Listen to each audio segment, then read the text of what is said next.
Curso Básico de Espiritismo, Livro 2, com Tatiana Benites, baseado nos livros da Federação Espírita do Estado de São Paulo, FEESP. Olá, sejam muito bem-vindos mais uma vez para mais uma aula do Curso Básico de Espiritismo, nosso livro 2, que já está acabando. Nós estamos na 22ª aula, e o que teve a aula anterior de ser extensa, essa aula é bem mais curtinha. Então vamos lá, a gente vai falar sobre o princípio inteligente. Desde os tempos imemoriais, o homem questiona a origem, a natureza e o destino do ser. De onde teria surgido o espírito? Qual sua consistência? Qual sua destinação? A doutrina espírita responde a esses questionamentos segundo o princípio das causas primeiras, ou seja, espírito e matéria, as duas substâncias constituintes do universo. Acima de ambos, porém, está Deus, gerador de todas as coisas. Então a gente começa com Deus. Deus é a inteligência suprema, causa primária de todas as coisas. Isso está no Livro dos Espíritos, pergunta 1. A limitação das faculdades do homem não lhe permite compreender a natureza íntima de Deus. No entanto, segundo o axioma espírita, todo efeito tem uma causa. Isso está no Livro dos Espíritos, na pergunta 4. É a partir da observação dos efeitos, ou seja, da criação, que se pode remontar a Deus. Ao lançar os olhos à natureza, percebe-se em tudo uma manifestação de ordem e de harmonia, ou seja, de uma inteligência ordenadora do universo. É assim que Jesus, pelas obras, pelos prodígios que operava, dizia dar testemunho do Pai, e que, portanto, pelo efeito, pela criação de seres inteligentes, percebe-se o poder de uma inteligência causadora, e que permanece mantendo a harmonia da criação. O universo. A razão diz que o universo não poderia fazer-se por si só, pois o acaso é inconcebível. Deve, portanto, ser obra de Deus, da inteligência suprema. O universo compreende a infinidade dos mundos que vemos e não vemos, todos os seres animados e inanimados, todos os astros que se movem no espaço e os fluidos que o preenchem. Isso está no Livro dos Espíritos, capítulo 3, item 1, no preâmbulo. As leis divinas ou naturais governam o universo do micro ao macrossomo, das partículas intraatômicas às colossais galáxias. Tudo revela combinações e fins determinados, e por isso mesmo um poder inteligente. Elementos gerais. Em última análise, o universo é formado por dois elementos gerais, espírito e matéria. E acima de ambos encontra-se Deus. Eis então a chamada Trindade Universal. O que é matéria? O que é espírito? Trata-se de duas substâncias heterogêneas que não se misturam nem se reduzem uma à outra. Aquela com suas propriedades e este com seus atributos. É assim que no dizer de Jesus, o que é nascido da carne é carne e o que é nascido do espírito é espírito. Isso está no Evangelho de João, capítulo 3, versículo 6. Ficando evidente uma distinção positiva entre espírito e matéria. Ao afirmar claramente que o corpo procede do corpo, proclama que o espírito é uma realidade independente do corpo. Desta forma, a matéria em seu estado substancial, é denominada princípio material e o espírito, o princípio espiritual. Matéria. Define-se geralmente a matéria como aquilo que se tem extensão e pode impressionar os sentidos.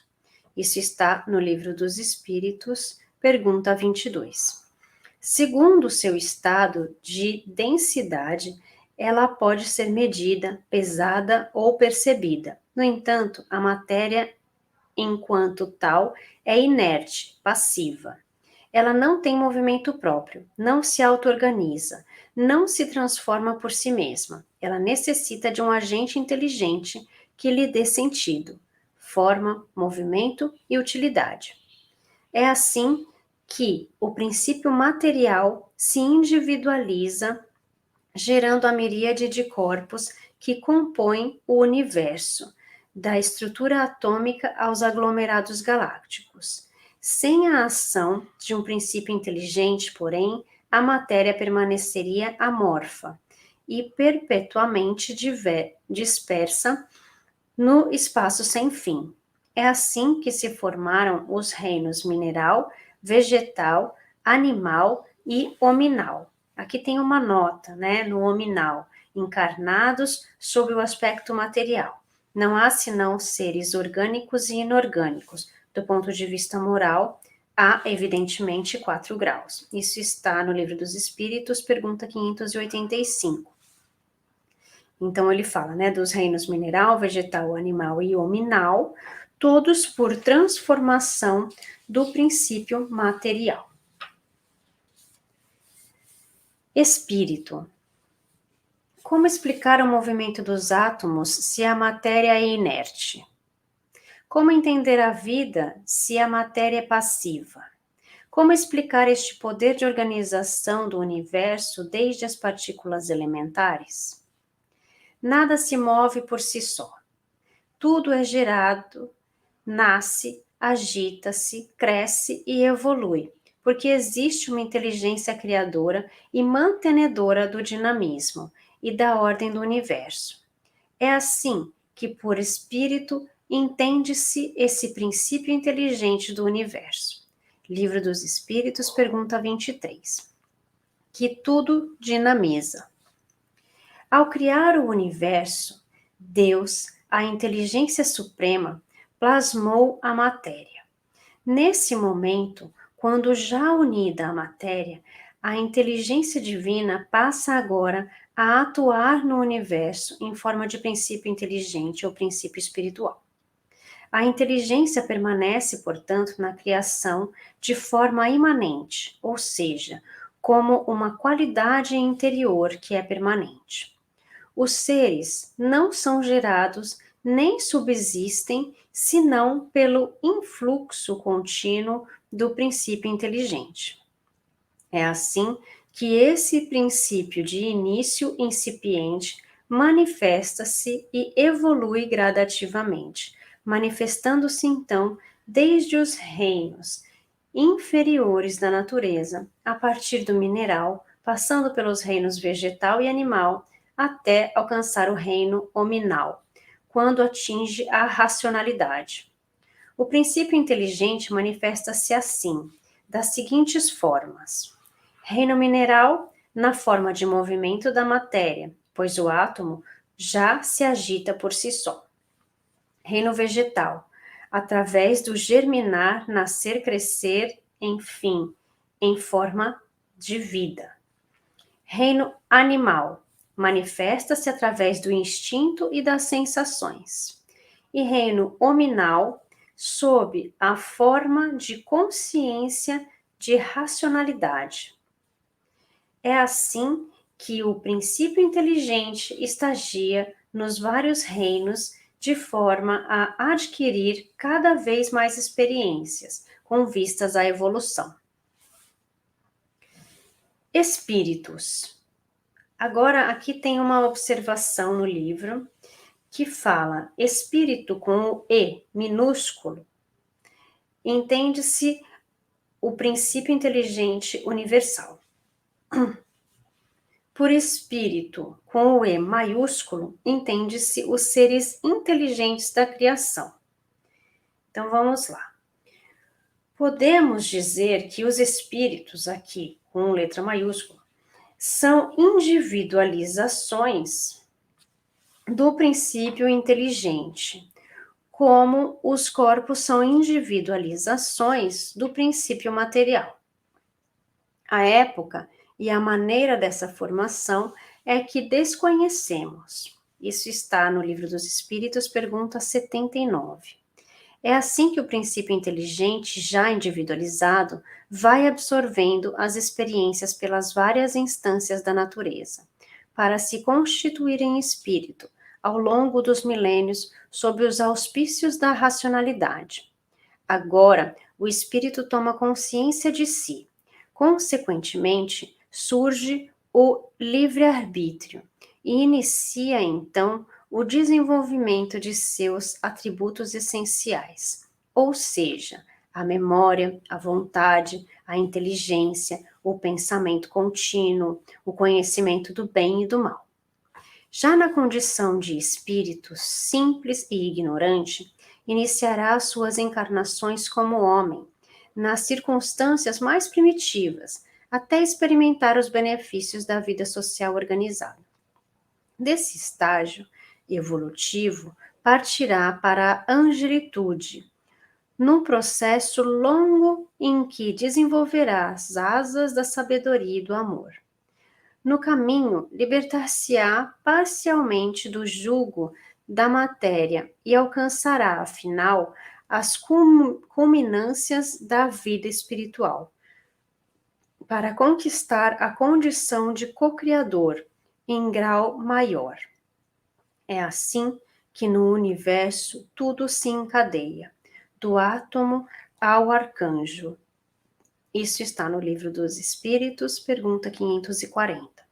Os homens elevados, a condição de arcanjos, com a mente e o coração purificados, passam a ver e a compreender a realidade, não só pela razão, mas pela intuição.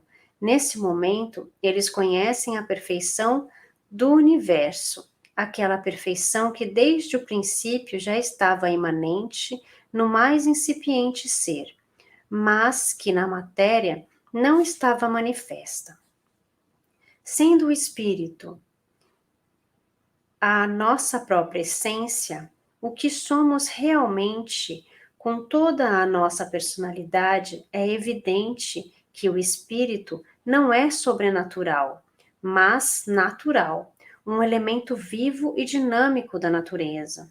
Quando tomamos consciência dessa concepção espírita do mundo e do homem, a realidade se impõe à mente, afugentando as confusas e incongruentes fabulações teológicas.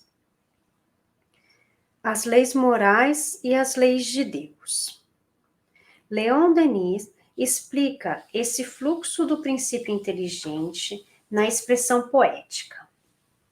Na planta a inteligência dormita, no animal sonha, só no homem acorda, conhece-se, possui-se e torna-se consciente. A partir daí, o progresso, de alguma sorte fatal nas formas interiores da natureza, só se pode realizar pelo acordo da vontade humana com as leis eternas. Aí tem uma nota aqui falando que isso está no Problema do Ser, do Destino e da Dor, de Leon Denis, na página 123.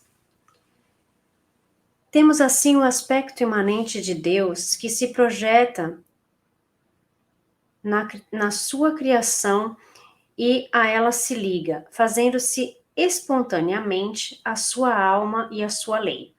Efetivamente, as leis morais, tema deste curso, consistem na própria imanência do princípio divino da criação, cujo ápice consiste na moralidade.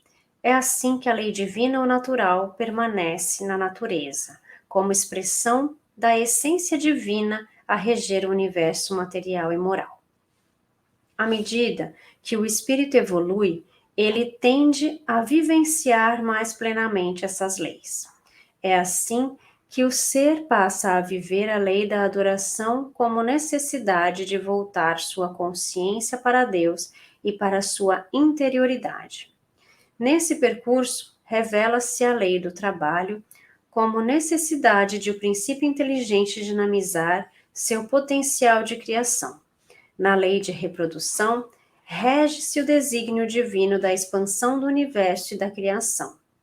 Na lei de conservação, assegura-se a manifestação da vida como tendência da essência divina a manter-se eternamente. A lei da destruição, pela própria limitação que impõe aos seres, faculta a superação e evolução do princípio inteligente. A lei de sociedade, a traduzir o mandamento de amor ao próximo, ao reger a relação dos homens entre si, permite no convívio social a integração dos seres na unidade da essência divina. A lei do progresso revela-se como a perfeição do pensamento divino, que está em potência em cada criatura. Caracteriza-se a lei da igualdade pela necessidade de expressar-se o princípio inteligente em sua universalidade, através da coletividade de consciências que comunguem entre si. Revela-se a lei da liberdade como a autonomia que cada criatura possui de constituir-se a si mesmo, de revelar-se a si mesmo e de autoedificar-se no itinerário da perfectibilidade. Revela-se plenamente a lei de justiça, amor e caridade, como expressão máxima da centelha divina, toda ela essência pura de amor, e que só satisfaz-se na exteriorização de si mesma em função do próximo. É assim que a perfeição moral incita cada ser a revelar-se pelo autoconhecimento da interioridade. Quando os indivíduos passam a pautar sua conduta, sustentados pela autoridade moral que os caracteriza, nesse momento pode-se dizer que houve o encontro do filho com o pai, pela glória de sua consciência no santuário de seu coração, e assim poderá dizer com Jesus: eu e o Pai somos um. Isso está no Evangelho de João, no versículo 10 a 30. Bom, aqui a gente termina essa aula, gente. A gente termina a 22ª aula. Eu disse que ela era bem mais curtinha, que a aula passada foi bem extensa. E a gente fala aqui, né, do nosso princípio inteligente. Então, o que nós precisávamos saber daqui, né? Qual a diferença da matéria, do espírito, né, dos nossos reinos? A gente aprende muito mais sobre os reinos quando a gente lê a Gênese, né? Então, recomendo vocês a lerem as obras básicas de Kardec. E, como aqui no final, né, ele fala das leis morais. Não adianta só a gente saber as leis morais, a gente precisa colocar em prática. Então, que a gente consiga colocar em prática os ensinamentos do Evangelho. Que nós estudemos o Livro dos Espíritos para entender as nossas origens, como nós funcionamos, como funciona o nosso planeta, o nosso universo, mas que a gente consiga colocar em prática as nossas leis morais, porque nós somos seres em evolução, como diz aqui. Nós viemos aqui para ter as nossas provas, né, as nossas expiações para a evolução. Então, que nós tomemos cada uma das nossas provas como um ensinamento e que nós possamos levar conosco o aprendizado de cada uma dessas provas, né? Eu sempre digo que Deus não tire as provas do meu caminho, mas que me dê sabedoria para lidar com elas, porque tantas vezes é difícil a gente encarar, aprender, né, entender o aprendizado que está por detrás de uma prova que para nós é difícil. Então, que a gente tenha sabedoria para passar por cada uma das provas que são colocadas aí no nosso caminho, que tantas vezes, né, pode ter sido nós mesmos que escolhemos essas provas para passar aqui, porque quando nós estávamos no plano espiritual, nós tínhamos uma outra consciência e outras necessidades, e que aqui a gente não se recorda, né? Mas que a gente tem muito ainda a aprender, para a gente chegar ali no que ele chama de arcanjos, nos anjos, né? Para que a gente consiga atingir a nossa perfeição. Então, espero que essa aula tenha servido para vocês. A gente está terminando o nosso livro, e na próxima aula a gente tem a nossa penúltima aula do livro. Espero vocês com muitas ganas de aprender, que vocês estejam atentos aí para a gente terminar essa nossa terceira etapa de estudos. Um beijo, fiquem com Deus. Curso Básico de Espiritismo, livro 2, com Tatiana Benites, baseado nos livros da Federação Espírita do Estado de São Paulo, FEESP.